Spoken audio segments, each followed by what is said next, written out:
things, and at a certain point, it's just really exhausting and tiring to think about it all.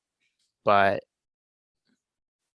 hey, Yeah. I'm always find a way to show up for the people who are really with the shits, really putting the work in, those who are operating in communities, building power, because that's where, like you said, that's where it comes from.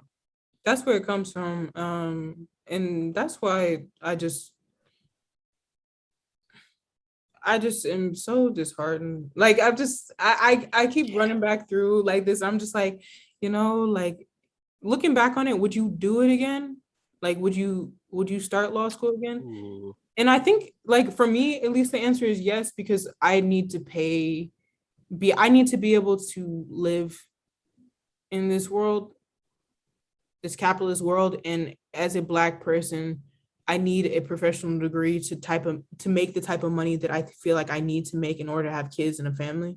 yeah, Um, but other than that, for this whole like let me help people thing, I think that was one of my biggest misconceptions. I think that was, definitely. yeah, it was just, this is not that.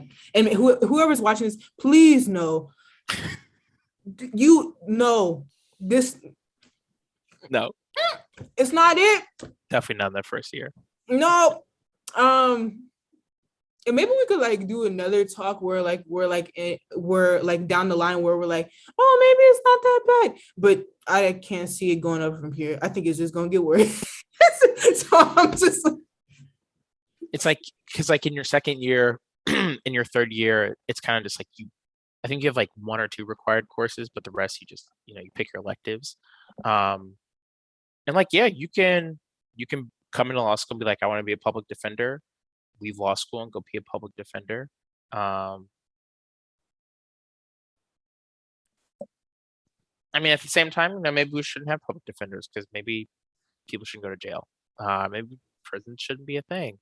Um, so it's like it does like you do have to think critically about that part. what you want to get out of your law school experience. Like Allie said, if you're coming into law school and you're like, I want to change the world, you want to be you want to have a very clear idea in your head what that means, and how you want to get there.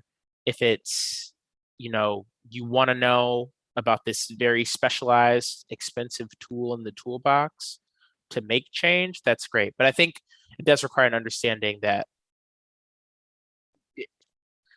there's a reason why it was like a 60-year gap between Plessy v. Ferguson and Brown v. Board. Because hey, if the I feel like law, inserting a Dr. Umar meme.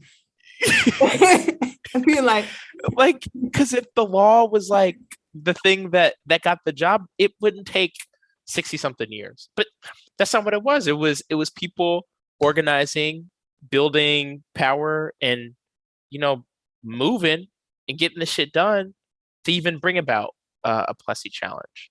So it's like you just have to really think critically about that, because you will be blindsided if you go into law school like, yes, the law is a way to change the world, and then they're like, okay, we're going to talk about torts. Today we're talking about battery and assault, and you're just like, wait, time out. What are we doing? And like, and all the people in your casebook are raceless. So, A lot of them do be.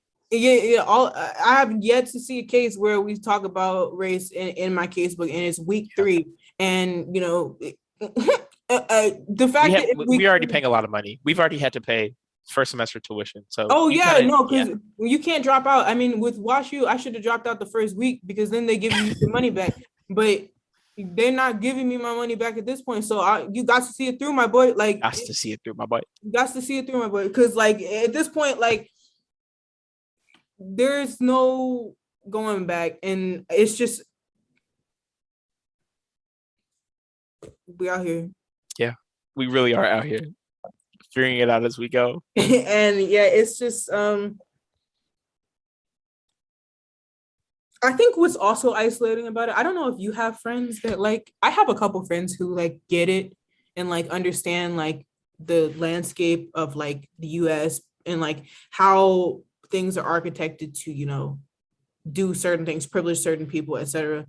But I feel like there are a lot of people here who just don't get it, or they just don't want to get it and they don't want to see it. Definitely, I think most white people fall into that bucket. But I think that there are Black people here who definitely don't want. And I guess I wasn't ready for that. Like, I get that there are coons everywhere. Like, I get it. I'm sorry. I gotta say it. I gotta say it. There are coons everywhere. But I guess I just wasn't ready for it. I wasn't ready for them. And let me define that term, because it is a slur. But let me define what that means. It's someone who keeps Black people intentionally down, and keeps people of color intentionally down, and goes out of their way to marginalize Black and brown people, and queer people too. It's someone who literally wants to maintain white supremacy and white emblems of and hallmarks of traditional values and norms and those types of things. That's what a coon is to me. And there are a lot here. It's scary. Maybe we got some. I just can't tell though. I just cook for people, and I just cook for people. But that's not surprising, because it's like that's just, again, it's the weird part. Like when you talk about race on a weekly basis and how that intersects with a lot of parts of society, where it's like you pay attention to what's going on, so that what Black folks are fighting for is linked to what Palestinian folks are fighting for. Mm-hmm. Like you can kind of understand some of those connections, but then you got people who are like, yeah, I majored in econ. They're not talking about Black people in econ. They might, but like, just to say, oh, the median Black household income is this, and that's a lot different than this. Like, yes, are there opportunities to talk about race and class and economics? 1000%, but that's not what I imagine. That's not what the curriculum is built around. Oh no, it's not. Yeah, absolutely not. And no, and I guess like the whole reason why I brought up the whole friends thing was like, not to be like, oh, like, fuck people at my law school. It's like, no, it's not that. It's just more so like, if you're looking for a community of like-minded individuals who think about colonialism on a global level, like you said, like with or imperialism, with the US and Palestine, and like those types of things. I'm talking like more on a like surface level, like where you see people capping for George Washington, like, and stuff like that. Like not a slave owner. Not a slave owner. Not a slave owner. Like, never that. Not a slave. Like, what was the reason? Like, I just don't, like, oh, he was an idea, not a person. I'm like, a bad idea and a bad slaves. Like, I didn't think that was controversial, but but apparently, like, you can't. I get it. You shouldn't call people coons or whatever. I don't agree with that, but if you want to live your life like that, that's fine. But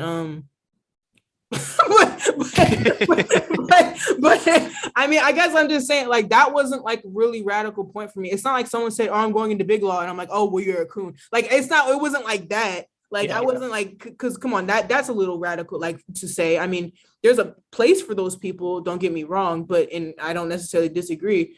Putting myself on blast included. But at the same time, I think that it's important to acknowledge, it's not okay to defend slave owners in any capacity. No. That always bugged me.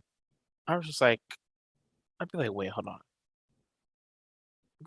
Why does man got a monument, bro? Like, what? Why is Wash U in St. Louis named after him? I don't know. It doesn't feel that just geographically. It doesn't make sense. It's not making sense. No. And like, shout out to Wash U, like, y'all really hooked me up. Like, I really like the school and everything. Like, if any of y'all watch this, like, besides the salad. Yeah, besides the salad, please fix the salad.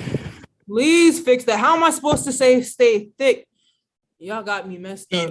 Eating lettuce. Eating lettuce every day. Like, I'm not a rabbit. Like, No. and I get it. Like, you know, I need to eat healthy or whatever. But like, I'm stressed. Give me some chicken, like some fried chicken, Where's mac the and chicken? cheese. Where is the chicken? Like, this is just not it. I mean, I love WashU. Like, it's a great school. Don't get me wrong. There are great people there. I'm sure I just have yet to find them. I mean, there are some people I've met who are great, but like, you know, a lot of people who are great. I'm sure it's just law is not what I thought it was. Yeah. And if you're trying to go to law school, don't. No, I'm kidding. I'm just kidding. I'm just joking. But yeah. It's definitely, you get to law school and you're like, yeah, it's, you find you're always just asking yourself like, wait, when are we gonna do the thing that like I came here to do? Yeah.